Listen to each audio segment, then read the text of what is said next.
Greetings, everyone. And it's time for us to talk a little bit about the Persians. And it's not that we haven't brought up the Persians before. You've read about the Persians, and I've mentioned every now and then the Persians, usually when we're talking a little bit about other people as of this point, because of the way the timelines come together and what we're focusing on at the time. Greece, for instance, in the Persian Wars. Obviously, there was a people called the Persians by the time we get to the Greeks and the Persian Wars, right? Well, let's start with Assyria. We haven't talked really much about what happened to Assyria, except that it became an empire at one point, and then we moved on to other groups like the Egyptians and the Greeks.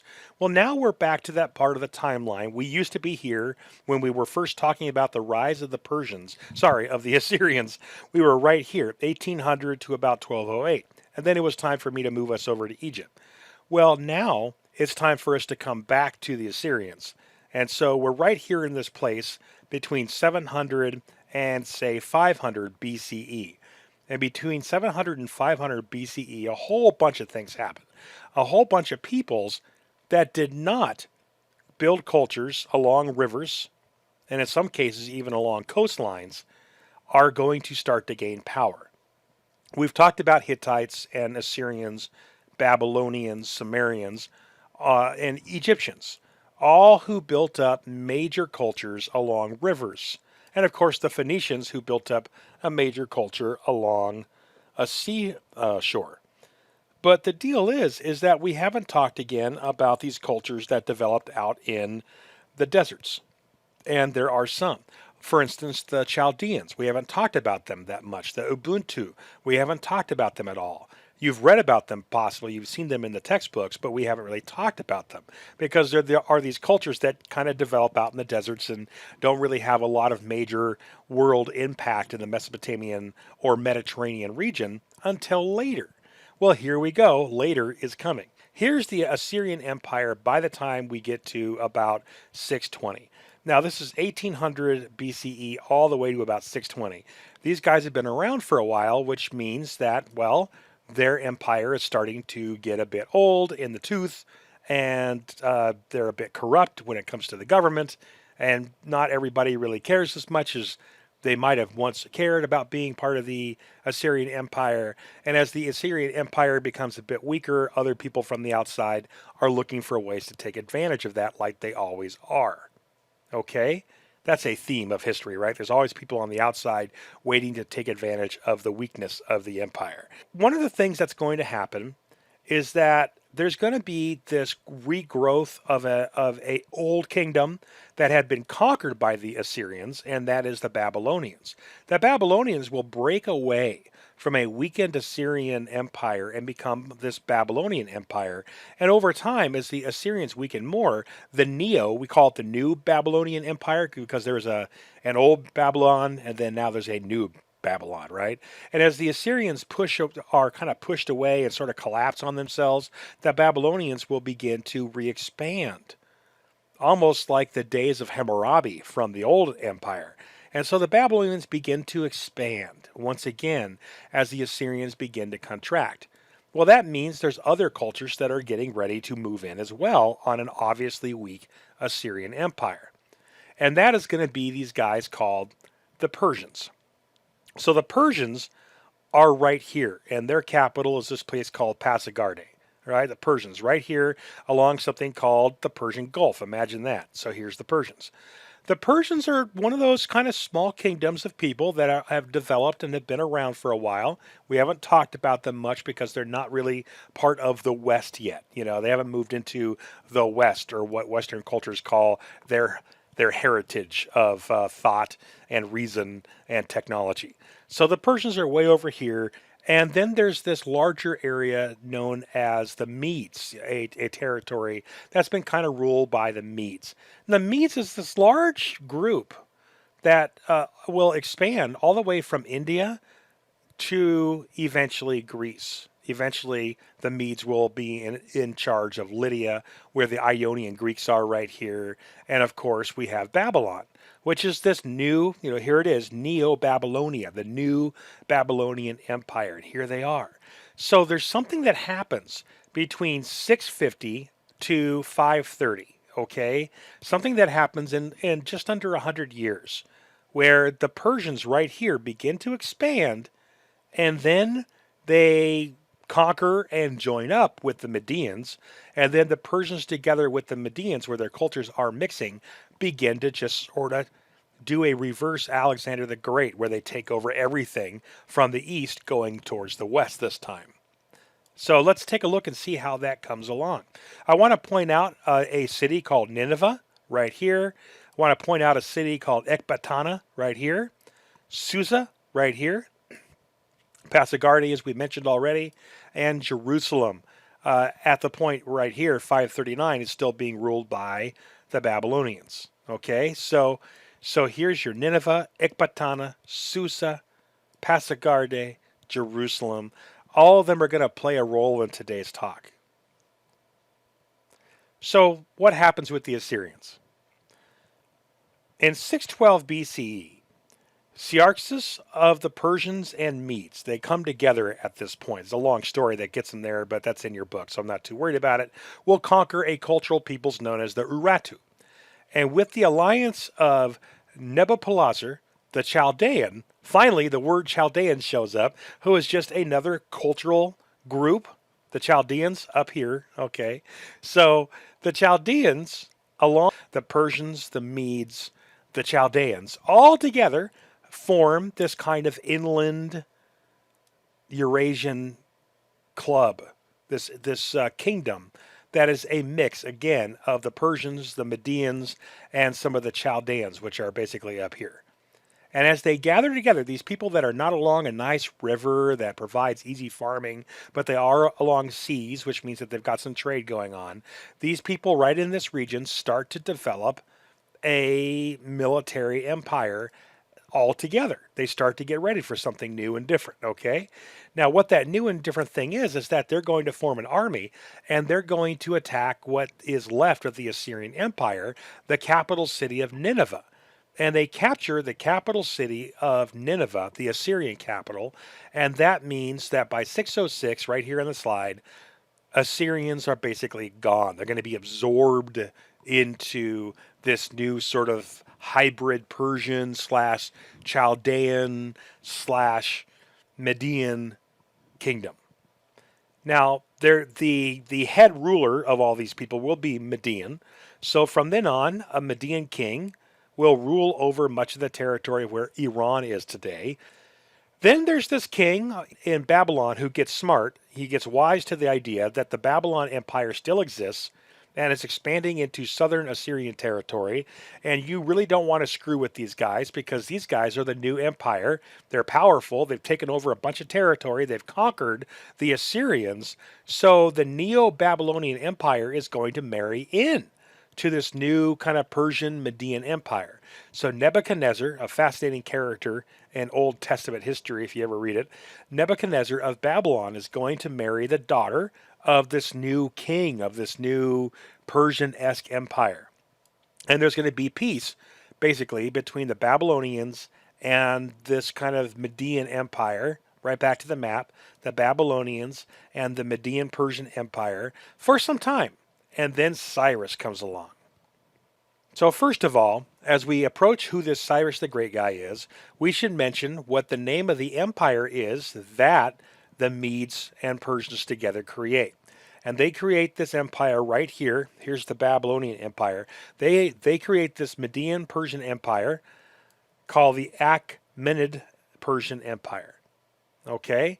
And that empire is still going to be there, still the Achaemenid Empire when Alexander the Great shows up.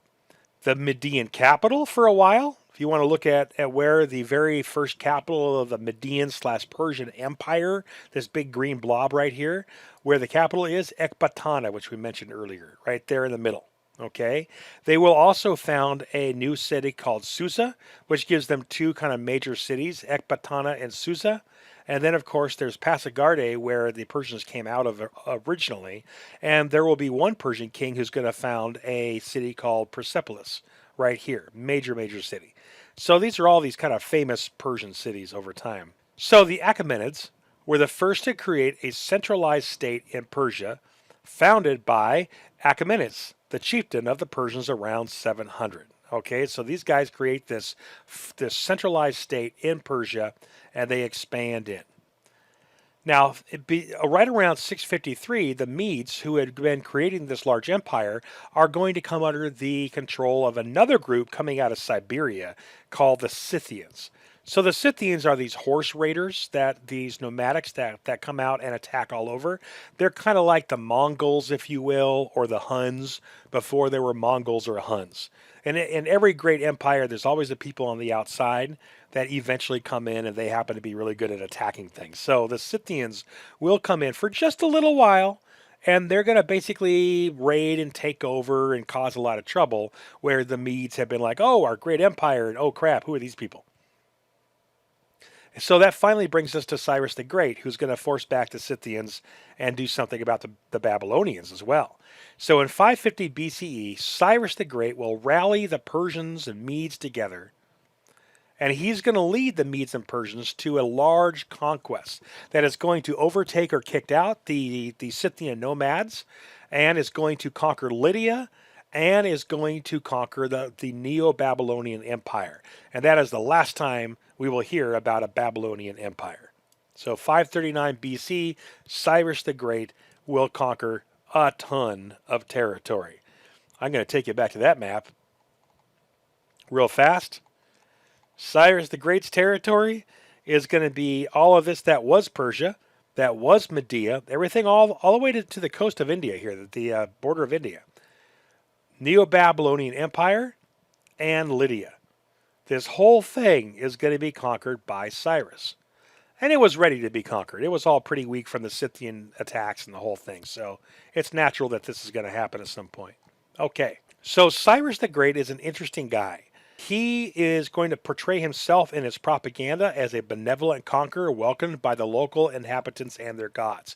Here's the deal. A lot of people really love this dude. The only foreign king that the Hebrews talk about with reverence is Cyrus the Great. The only one. And they do it because Cyrus the Great does something. He conquers the Babylonians. The Jews who were in captivity since the Babylonians and Assyrians conquered the different Jewish kingdoms, the Jews were still in captivity and spread throughout the empire of Babylon, the Neo-Babylonian Empire.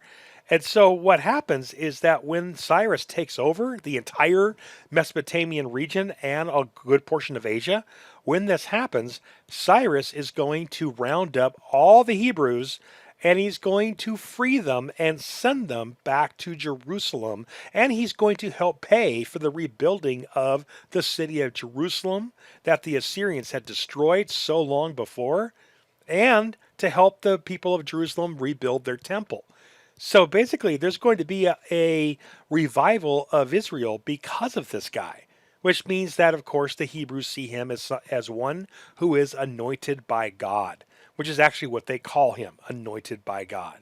In this cylinder, this is a cuneiform cylinder that Cyrus the Great, the Persians were still using these, and this cylinder is a stamp. Basically, it's one of those things that I talked about in a lecture before, where you roll it along a clay tablet and then you have a copy of it, a flat copy of this round thing that you roll over it like a baking pin. And so this is a stamp, but this cylinder, this master file, if you will, talks about why Cyrus attacked the Babylonians and the Lydians, and he talks about how he's bringing peace and culture and trade to those regions, which he does. He does do that. And he talks about why he's freeing the Hebrews from the Babylonian, the conquered Babylonians, and sending them back at great expense to Jerusalem. And so there's proof in here of what's going on between Cyrus and the Hebrew people, which is a unique moment in history. Let me go ahead and play this film from, of course, the British Museum. Okay, here we go. Our story begins 550 years before Christ, with Cyrus the Great, founder of the Persian Empire. After uniting the Persian and Median tribes, Cyrus came into conflict with King Croesus of Lydia in what's now modern-day Turkey. He defeated Croesus in battle.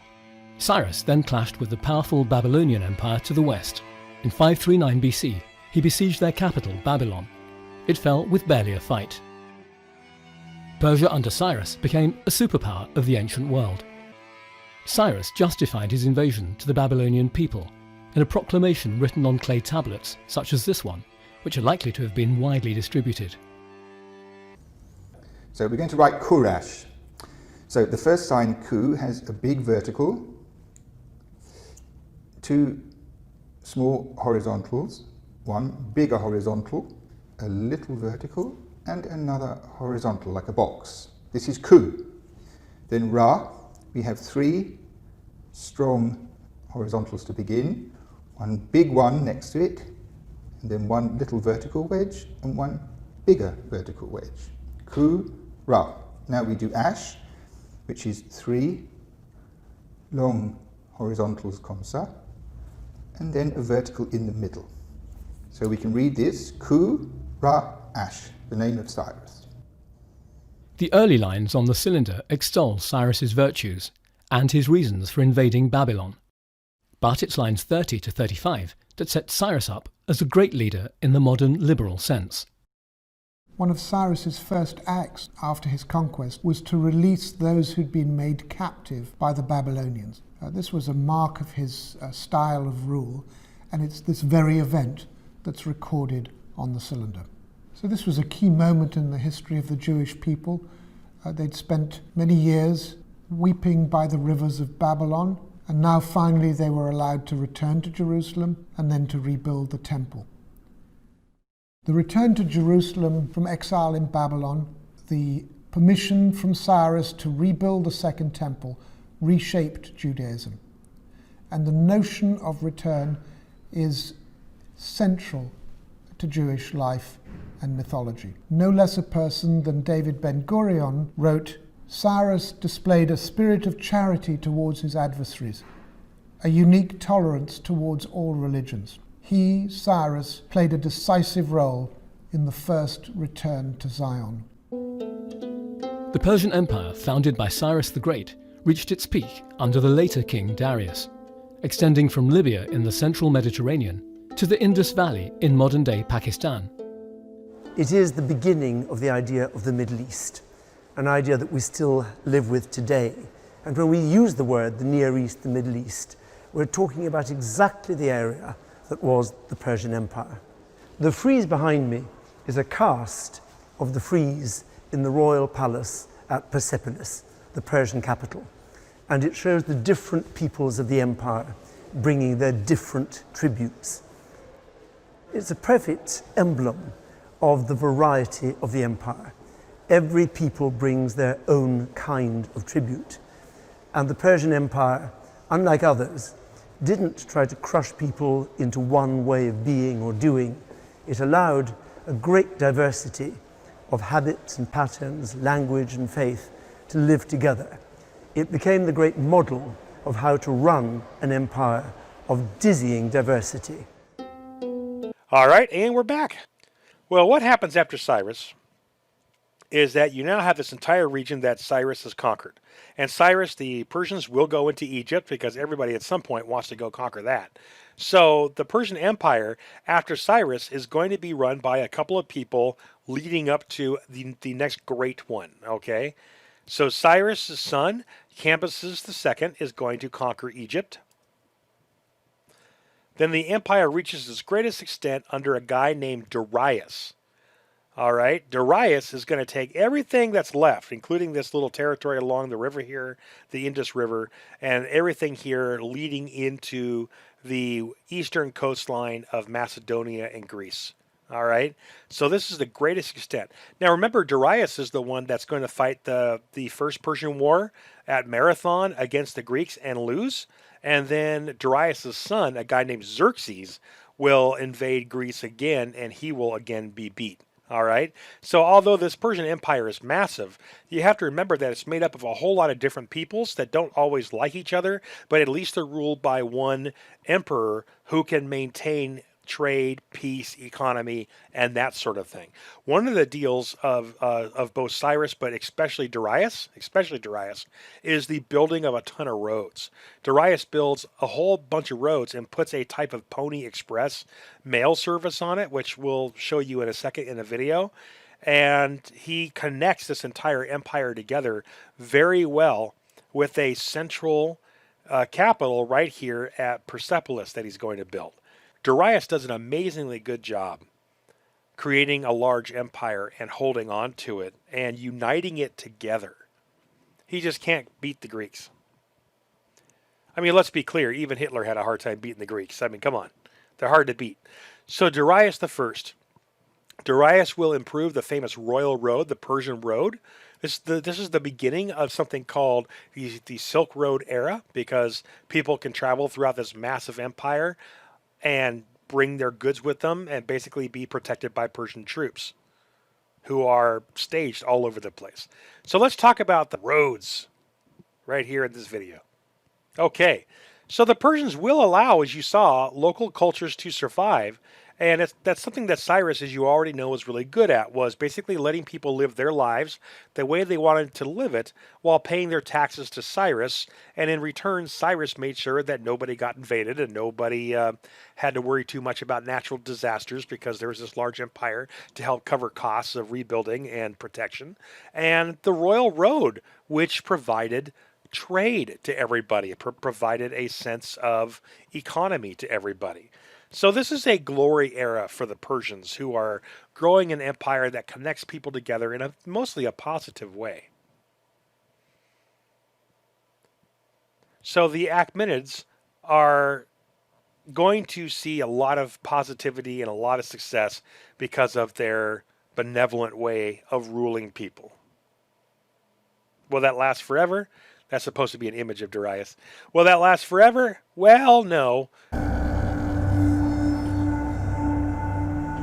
Even the critical Greeks could not fail to be impressed by the Persian road system. It stretched from Persepolis up to another Persian city, Susa, and then 1,500 miles to the west to Ephesus on the Mediterranean. Roads also went east to India and south into Egypt. The Greeks were particularly amazed by the messengers who traveled along these roads, keeping the Persian kings at Persepolis informed of everything that went on in the empire. The great Greek historian Herodotus wrote at the time that no mortal thing travels faster than the Persian couriers. Such speed was possible because of another Persian innovation, the staging post. What you seem to have here is a system where a messenger rides on one horse, gets to a garrison, quickly changes, straight onto a new horse, a fresh horse, straight off again, and then maybe 20 miles down the road he's onto a new horse again, so that the speed keeps going. It seems that because the messenger has this pioneering spirit and can keep going, as long as he has fresh horses, he can do that, right the way through. The staging posts, manned by Persian soldiers, also ensured that for the first time in antiquity, travelers and traders could move around a vast tract of land, safe from bandits. I want to talk very briefly about Zoroastrianism. That shows up in your book, and I'll probably have an assignment for you on this. Zoroastrianism is still a religion today, and it's one of those faiths that come out of the ancient world and still exists. There is a Zoroastrian temple in Los Angeles. The religion taught by the prophet Zarathustra, known as Zoroaster in Greek writings. Believed to have lived around 1800 BC, during the murky epoch of the Bronze Age. Zarathustra proclaimed that there was only one God, Ahura Mazda, whose name means Lord of Light and Wisdom, and that mankind was in a cosmic struggle against the forces of evil. Those who were on the side of Ahura Mazda against evil and spoke the truth would be rewarded after death with entrance into heaven, known as the House of Song, while those who allied with evil, also known as the Lie, would be punished in the afterlife and live in hell. At the end of time, there would be a final judgment whereby all souls would be judged again. And after a purification process, even those who had committed grave wrongdoings would be allowed to enter into heaven. Many scholars believe that it's from Zoroastrian religion that the concepts of heaven, hell, a day of judgment, the devil, angels, and perhaps even the concept of monotheism itself may have stemmed.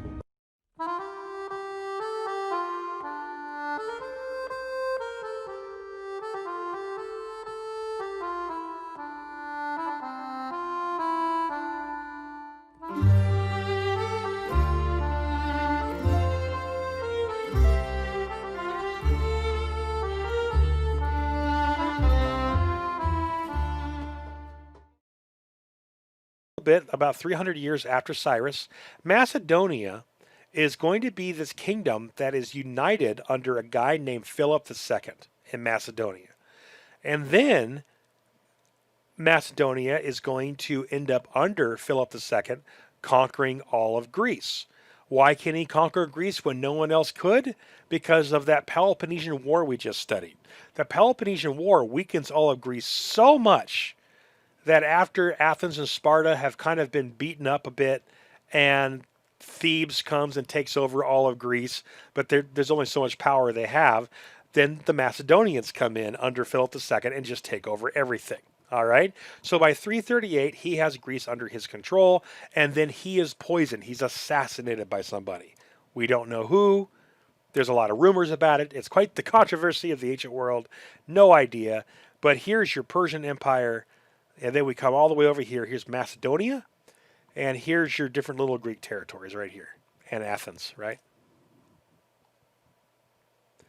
So this is this great statement by an author named J.F.C. Fuller in his book, The Generalship of Alexander the Great. Alexander inherited from his father the most perfectly organized, trained, and equipped army of ancient times. That's quite a statement. Let's take a look at Alexander's big conquests. Ionia and Anatolia. This is the territory right around where the Athenians had gone to help the Ionian Greeks. It's in the same region as where Troy is. Anatolia is just a little further inland from that. So Alexander is going to solidify Greece after Philip II dies. And then Alexander goes over to the other side where the Persians are maintaining control. And he takes a little slice of Persia away. That area known as Ionia and Anatolia. That's the date, 333. 332, Alexander the Great conquers Syria, Palestine, and Egypt. That's in 1 year, in 332. In 331, he conquers what is known as the region of Mesopotamia. In 331, he also captures a capital of Persia called Persepolis. In 330, he is going to fight the king of Persia and win. All right, this is this huge battle called Gaugamela. We'll talk very briefly about it. In 327, Alexander the Great goes into India and wins barely a battle there. And then in 324, he returns to that city I noted earlier called Susa, one of the main capitals of the Persian Empire. And finally, he dies at the young age of 33. So we'll look at maths, but Alexander the Great conquered this huge territory in only a few years. Listen, you guys, if you feel like you're not very accomplished because you haven't conquered an entire empire in your few years on this earth, I'm going to tell you something. His empire was great, but it lasted not very long. All right, it's once he died, he was a cult of personality. Once he died, his empire is going to be split between a bunch of different people, and it's slowly going to kind of fall apart, right? When we talk about this quote here, the best equipped trained army, I guess I should talk about that army. The hoplite, the Greek hoplite, which the Macedonians are using as well, is right here. You've seen these guys before because these guys show up in Greek history all the time. There were light versions of hoplites and heavy versions of them with much heavier armor. It just depended on where you were going to put them. But obviously you do not use light troops the same way you use heavy troops. In any case, the job of a hoplite was to work in something called a phalanx. What is a phalanx? Well, it looks like this, okay? A phalanx is where you take all your guys and you give them a 9 to a 12-foot long spear. And they're all here in these ranks, so if the first rank falls, you've always got more guys in the back and so on and so forth, right? And all these spears are just waiting to come down if they get to the front line. So there's row after row after row after row of spears. What this means is that if you come at these dudes, you're not reaching guys with shields. You have to go through a porcupine of spears to get to the enemy. This is no big deal on its own because if you're fast enough and if you have enough troops and let's say you have cavalry, you can go around these guys. Because these guys all have to stay tightly packed and together to be impregnable and hard to beat. But you can come around them with cavalry or with other troops, attack them from the sides or attack them from the rear, and you can beat them. In fact, the Romans will do this. But the deal is that under Alexander the Great, you don't just have these heavy armored phalanxes, these battle tanks of the ancient world.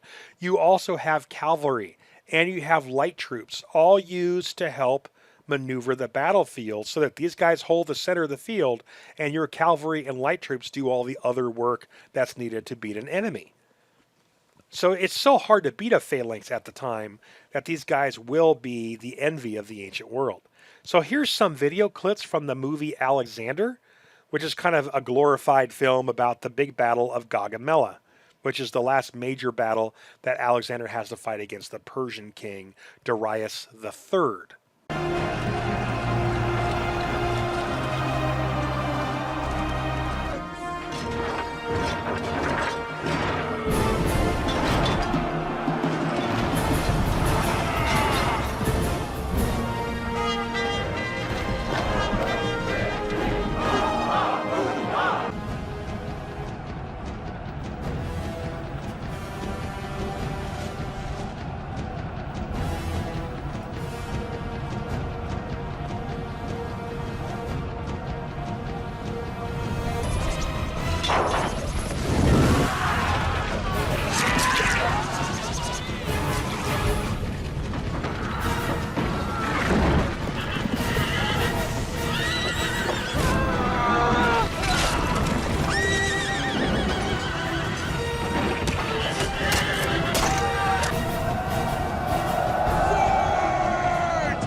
So the way this works, hammer and anvil tactics, all right, you've got the phalanxes holding the center, and then you've got cavalry here, and you've got cavalry here, and then you've got light soldiers here. How does this work? The enemy comes at you, right?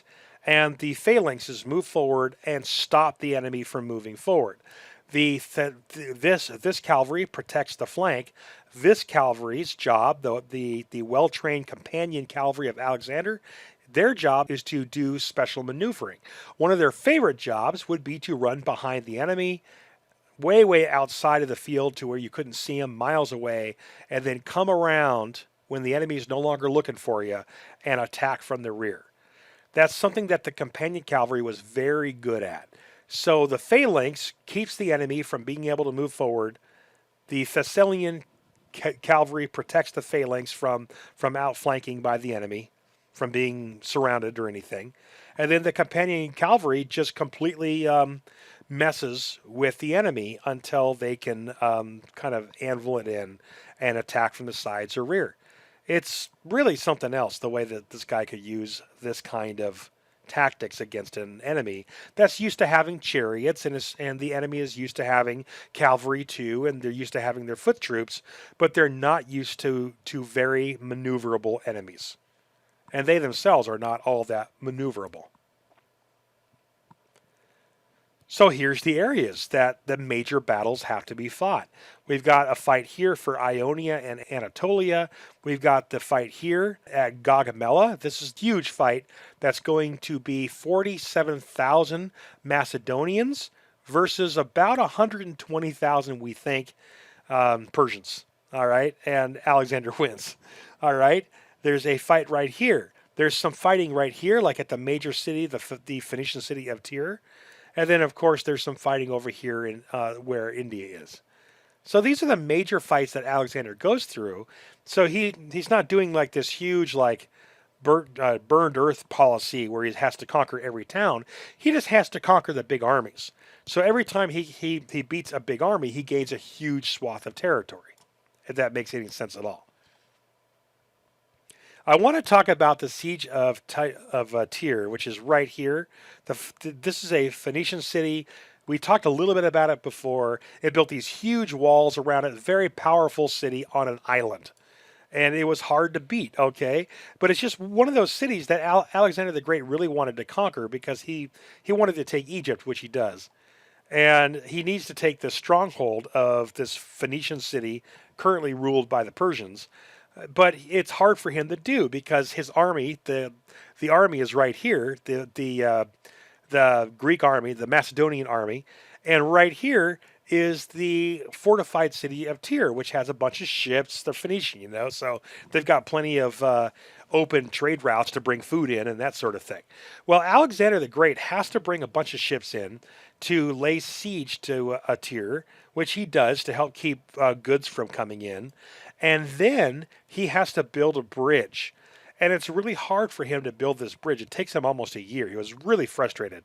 But he builds this bridge, which is burned down a few times by the people in Tyre. But he finally builds this bridge and then conquers the city of Tyre. He finally does it, okay? It takes him a year, but by gosh, he does it. Here's what Tyre looks like today. It's right here. It's still there. Here's Tyre. All right, in the ancient city, some of it's still left. And then this mole has turned into this large land bridge, and now Tyre is a peninsula instead of an island. And there's a huge city sitting right on top of the bridge that Alexander the Great built to try to conquer this town that was in his way. All right, so this is what we're talking about. I just love seeing how an ancient event a couple thousand years ago relates to something like this. All right, modern day city on top of where that ancient event happened. How fun. So the Battle of Gaugamela is the big fight where it was the last fight between the Persians and Alexander the Great. So this is the beginning of the end of the Persian Empire. 47,000 Macedonians between 80,000 to 120,000 Persians. We don't know the exact number. If you talk to ancient Greek historian Herodotus, it's like 1 million Persians versus 47,000 Macedonians. But we think the realistic number is between 80,000 to 120,000. Something I could tell you about this is that out of the 80,000 to 120,000 people that were forced to be there to fight for King Darius III, well, we think probably about 50 to 60,000 were actually capable soldiers. The rest of them were people who were kind of forced to come serve in this big army to beat Alexander the Great. So although their numbers are big, doesn't mean they were either A, fighting, or B, any good at fighting. All right. So 47,000 versus 80 to 120,000. Alexander will win the battle. You saw some footage about that already. And Darius III is going to flee. Eventually, after Alexander the Great chases Darius III all over Persia, Darius III's army will actually kill him and leave him behind so that Alexander will stop chasing the fleeing Persian army and they can go home and be Greek for a while. All right, is basically what happens. So Alexander becomes the king of Persia and ushers in Greek philosophy, Greek law, and Greek culture into Persian culture, which is going to be something we call Hellenism. When you bring Greek culture and basically spread it around, again, it's called Hellenism. So the region we know as Persia today, or the region that used to be Persia, and today is that whole region of the Middle East and more, adopted a whole bunch of Greek ideologies, technologies, philosophies, the whole thing. Over time, though, it goes the other way. Alexander is going to marry a Persian woman from near the city of Babylon. Okay, so Alexander marries a non-Macedonian woman. Many of his soldiers marry into Persian families. The Greek troops, along with Alexander, start to kind of dress Persian.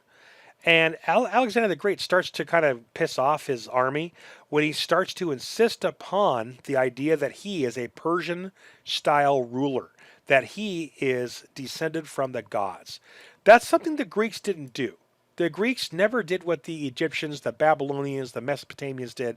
They never said, we are descended from the gods.